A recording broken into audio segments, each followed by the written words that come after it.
In this video, I want to talk about Lemonade's unit economics, specifically their LTV to CAC, or lifetime value to customer acquisition cost. I did a video previously where I looked partially at their LTV to CAC, but I'm going a little bit deeper in this video to look at past history and also play with some of the numbers of really where they could be going and where they are relative to legacy insurance companies. This is important to understand because all of the metrics are pointing in the right direction, in a positive direction for Lemonade. But I think even as an investor base, a lot of the sentiment right now is a little bit sour. And I think in part because people were pumped up for Lemonade's Q4, thinking maybe this is it. There's going to be a huge stock surge. And other stocks like Root and Hippo in the SureTech space really have surged. So that all that sort of combination, I think, has soured some investors and just into thinking, hey, is Lemonade really doing it? But it's always important in my mind to focus on the business itself and the advantages it has and looking at the actual math. So that's what we're going to do. First of all, let's look at one of my tweets where I replied to Amit, and he said, is LTV based off gross profit or in-force premium? And I gave a bit of an explanation on lifetime value if you're not familiar. It says LTV is the present value of all future gross profits. In the past, Lemonade management has said it's approximately 3-to-1, and they've said it's roughly equal to the customer's initial in-force premium. So, for example, they spend $100, they acquire a pet customer who pays $300 a year in premium. On average, a cohort of these customers will work out to a present value of $300 for each customer, which, 3 times your investment, very good return. And I think LTV to CAC is probably becoming better than 3-to-1 and better than the initial premium gain, though. For example, with Q4's numbers, these are just the surface numbers, not really thinking about any deeper than that, but just the surface numbers. $369 premium per customer, 77% gross loss ratio, 87% annual dollar retention, which, if you're not familiar, includes both the churn of a customer cohort and the changing premium per customer due to bundling. So 87% of dollars for a cohort, 12 months prior were retained because some customers churned, but some customers upgraded their policies and bought higher price policies. And then I'm just picking a 4% time value of money when we're converting to the present value. So gives a lifetime value of $519. But I calculated, here's the math down here if you're interested, but I calculated that in Q4 they spent approximately $110 on each customer they acquired. And that $110 it does include the churned customers that churned away. So $110 per acquisition. That gets you $519 of LTV. 110, which is a 4.7 ratio, not just a 3, but a 4.7, which is outstanding. That's super, super good return. And it just takes, my point though is I'm making this post, it takes time to see it in the results because the payback happens over many years and it takes time to overcome all of their other fixed operating expenses. But once they do, then a graph of EBITDA will change from the base it's forming now into a hockey stick shape and really take off. So really, really impactful. And if you're not familiar, here's the math. It's basically saying, hey, from year 0 or right now, first year to year infinity, in that initial year, the customer spends $369 and they say they have 1 minus 77%. That's your gross profit, $369 premium per customer times by 1 minus your gross loss ratio, and then multiply that by the annual dollar retention. But each year, the annual dollar retention effect gets bigger and bigger and bigger. It basically shrinks more and more of that initial value away because, of course, more and more customers churn away, and then eventually your gross profit here converges to 0. And then at the bottom, you're just adjusting for the time value of money, reducing the value of the dollars, especially the further out in time you go, you get a further and further reduction. That's all the math really is showing. Plug this into Wolfram or into a spreadsheet, and you get to that $519 of LTV. But I calculated LTV for all past quarters for Lemonade. So here's a graph of their LTV for past quarters. You can tell for a lot of the history, it's really not that great. I mean, even one quarter where they have, I think that's where they have the Texas freeze and loss ratios over 100%. You have a major loss or major just sort of calculated LTV based on those surface numbers.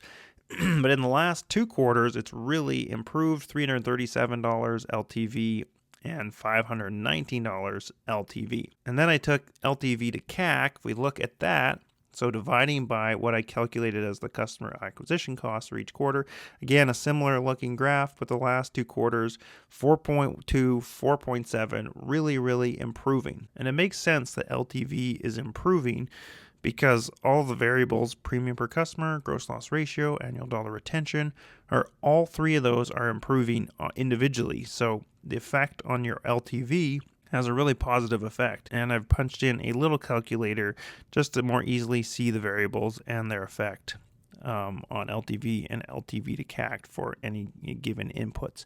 And it's even, so these are the recent Q4's numbers right here, and gets you to that 519, 4.7. But even these inputs, I think you could argue, a pretty good argument that these are rather conservative, because the premium, the gross loss ratio, we say 77%, and we're assuming, hey, the cohort of customers that came in Q4, this calculation saying they'll never get any better than 77%. But if we flip to this graph that was from the Investor Day presentation, it was also in the Q3 letter, it's talking about the predicted cohort lifetime loss ratio. Basically saying, hey, over time, this is basically saying, over time, this, for example, Q3 2022, Lemonade thinks over the entire lifespan of those customers, they would have an average lifetime loss ratio of about 60.6%. So quite a bit better than 77%. Now, is this predicted number accurate? We don't really know. I mean, Lemonade in their first year was predicting 71% and got 68%. So they were actually quite accurate or even conservative in their estimates there. But as a lifetime, they're predicting 61% or 60.6. So you could argue that the 70 should be more like 61% to really get a true lifetime loss ratio. Also, the annual dollar retention, you could argue, hey, annual dollar retention should be higher because they're still maybe artificially slowing down certain products that people would bundle into. Not all products are available everywhere. But if they were, you could say this number, annual dollar retention, should be higher. And if you go back to the Q2 2022 letter, they talk about Illinois, that when they have Illinois, which was one of the first states where they had all products available, they were getting annual dollar retention of 93%. So really significant. 93% there versus the a much lower average across the rest of the nation. So you could argue, hey, once all products are everywhere, hey, annual dollar retention should be 90% or should be 93% even. Should be better because you're going to have more customers that are bundling up into these higher value products. So I have 3 different scenarios for you to consider. First one right here, say it's a lower premium per customer because maybe the customers coming in the door are actually more renters, more pet, the initial customers that come in where they start at, and maybe they actually have a lower premium per customer, which I actually tried to estimate in my model near the bottom of my main model here. I did some math based on those Illinois numbers and based on the nationwide numbers, and was averaging about, assuming over the last 4 quarters, it was higher in the past, but of course their customer acquisition costs were also higher. But in the last 4 quarters was averaging $271 of average premium per customer that would have been coming in for new customers. So say 271, and say we take that value of 61% as a predicted lifetime loss ratio. So 61%, say the annual dollar retention really is 93%, really is that good, 93%, 4% time value, and $110 of customer acquisition cost. which is again what it was in the last quarter. And if you went over, those last 4 quarters, if you looked back where the 271 was, you actually have an average of $104 of premium per or customer acquisition costs. So an average of $104 they spend over the last year, which maybe I'll even update that number to make this even sound a little bit more bullish. Say it's $104. Then you're getting an LTV of $995 for that customer, and LTV to CAC ratio of 9.6. Like, absolutely insane. Of course, the payback period takes a long time because it's not just paid back, all this LTV, you get it back in a couple of years. It's slowly drawn out over time. But still, 9.6. Maybe you thought, Eason, time value of money should be higher. Maybe it should be 6%. You're still at over an 8 LTV to CAC ratio. And I'll just flip that back. Maybe you thought, hey, annual dollar retention is not going to last at 93, so maybe it's 90%. You're still at a 7.5 ratio LTV to CAC. Bonkers good. Maybe you think this 61% unreasonable, so let's call it 68%. You're still going to hit a 6.2. So the point of this is you can be pretty realistic and still be hitting 5, 6 values. You can be a little more optimistic. You can be hitting 7s, 8s, 9s, 10s LTVs to CAC. In the next scenario I had planned out here, I made this sort of more bullish. So I said the current premium per customer is what's coming in the door, I said gross loss ratio is a 61%. This is kind of your max bullishness. 93% annual dollar retention, same CAC of 110 that I had shown before, and you're getting a 1355 LTV and a over 12 LTV to CAC. Of course, I don't know. I think more likely your CAC is going to be a little bit higher if your premium per customer that's coming in the door is a little bit higher. So maybe even if that's 140, say, for example, you're still at 9.7 LTV to CAC. By the way, this is just on my model, Lemonade model. It's available to my Patreon members. If you want to join my Patreon, really appreciate that support. And you get full access to this model, and then you can pull this up yourself and play with all of this yourself.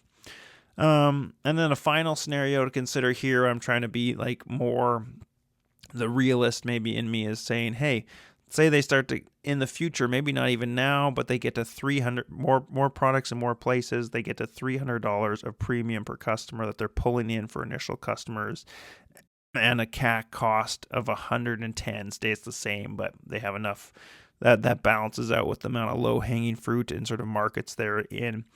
And what's available to acquire customers. So say they get to that point, 75% gross loss ratio, 90% annual dollar retention, and 4%, again, time value of money, and you get to 557 LTV and over 5 LTV to CAC. So just very similar to what we calculated purely off the Q4 numbers, or, slightly better. And again, I think you could really make the argument that this gross loss ratio should be even higher when you're talking about the whole lifetime of the cohort. So super, it's really, really positive what we're seeing here. If you look at LTV to CAC history for Lemonade, really, really positive, especially in the last few quarters. In my mind, like it's only a matter of time before the pool of profitable customers keeps growing and growing, and your fixed operating expenses is staying relatively flat or similar, that then they reach profitability. And then from there, the sky is really the limit. It's somewhere between then and now, I think, as the market will figure out this math and figure out that the hockey stick of profitable growth is coming. But then something interesting is I took this analysis of looking at LTV and LTV to CAC, and I kind of broke it down here below in a possible legacy insurance example where you're thinking about, hey, what's someone's LTV to CAC if they're paying a commission to an agent. Say they're paying a commission to an agent that sort of indefinitely or forever tags along with the premiums and sucks off a portion of those premiums, then what is that LTV to CAC? So I have two scenarios. Look at this first column is the same as what we're looking up above. Same equation here. And say we're talking about a legacy insurance. Say they have more car, more home, and say it's $1,500 premium per customer that comes in the door. And say it's a lifetime gross loss ratio that's 70%. We'll play with these numbers here in a second, but say 70%. Annual dollar retention, say they would probably call this more just like customer churn, because probably the premium per customer doesn't change much. It's pretty fixed. But say their churn, is 10%. So annual dollar retention of 90. Time value, 4% again. Ignore customer acquisition costs right here, but you get to $3,300 of LTV. And then what I did in this right-hand column is basically the same thing, exact same variables, but the gross loss ratio, I'm saying, hey, let's just essentially add 15% to the gross loss ratio, because that's how the math would work out if an agent, a sales agent, took 15% of all premium. Essentially, that's the effect it would have on the math, because it would just add 15% to what's paid out, or what's part of your overall expenses. So adding 15% in there gets you to an LTV of 1670, significantly different. And then I calculate the difference here of 1670, and that difference between, hey, what's the present lifetime value of a customer that has a 70% loss ratio? What's the present lifetime value of a customer that has a 70% loss ratio plus a 15% commission indefinitely forever to a sales agent? It's 1670, and the difference between that, of course, is also 1670. It's exactly split in half here, the way the math is working right now. So that essentially is what I'm calling, hey, that's essentially what they're paying. In a sense, the agent is covering as your CAC, or customer acquisition cost. So that's why I've plugged that value in there, and then calculated on this initial scenario what your LTV to CAC is. And of course, in this scenario, it works out to only 2, which I think, I'm just doing a little bit of reading. There's lots of different structures where maybe they take 100% of premium the first year, and then maybe 10% of premium of remaining years. It can really vary, but 15% seemed like a reasonable commission number to submit here. And then you're only getting LTV to CAC of 2. Still valuable, but way, way worse than any of the scenarios we're seeing from Lemonade. Of course, advantage for a legacy company is they're not actually paying this 1670 out of pocket. They don't actually need that capital to grow, but essentially they're sacrificing that amount of value to the present value to the sales agent that takes that on. That's the way I'm thinking about it.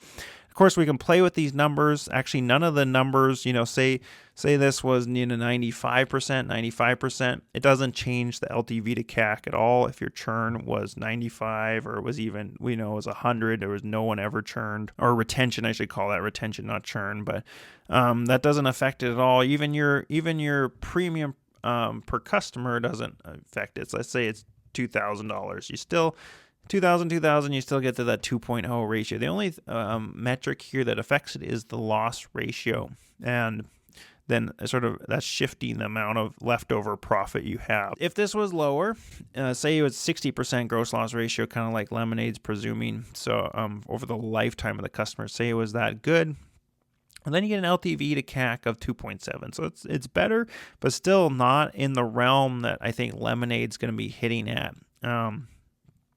If it's if it was higher, like say this was 75%, then you're only getting a 1.7 LTV to CAC. So I'll put it back at the 70% range. Of course, if your commission was less, say it's only 10%, well, now you move up to 70% with a 10% commission, gets you back into the LTV to CAC of 3. So it gets your unit economics then in this sort of legacy paying a sales agent gets a lot better, a lot faster.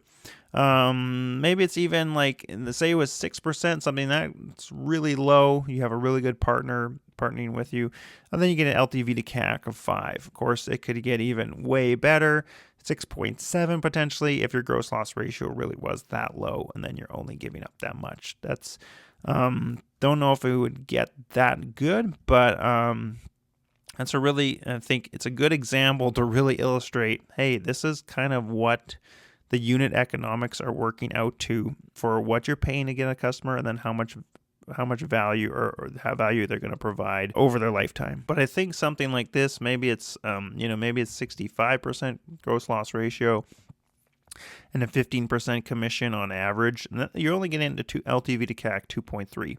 So this is sort of the whole Lemonade thesis in a nutshell, is that they acquire customers for cheap, which is why their CAC's only $110 versus we're calculating way higher CACs in this case. In this case, it's as high as $2,200. That's probably too high. Let's say they're acquiring customers that are $1,200 a piece. Let's put it 75% gross loss ratio, $1,200 of initial premium, 90% retention on the customers, and let's say it's only 10% of premium. Say they have that's sort of the average. Then it gets you to that $891 range, which I did in that other video. I talked about the data I found was that legacy insurers have at the very best kind of about a $500 CAC cost, and then at more typical can be more like $900. But Lemonades are more like 100 to 150 has been typically what the average has been. So that's where you get these ridiculous kind of LTV to CAC ratios. And I think it's only a matter of time before those really show up. They really show Lemonade's long-term advantage. Again, if you like this, feel free to join my Patreon, support the channel that way, and I really do appreciate that. And you also have a chance to just access this and play with this yourself. Thanks so much for watching. Let me know down below what you thought, and remember, it's in the bag.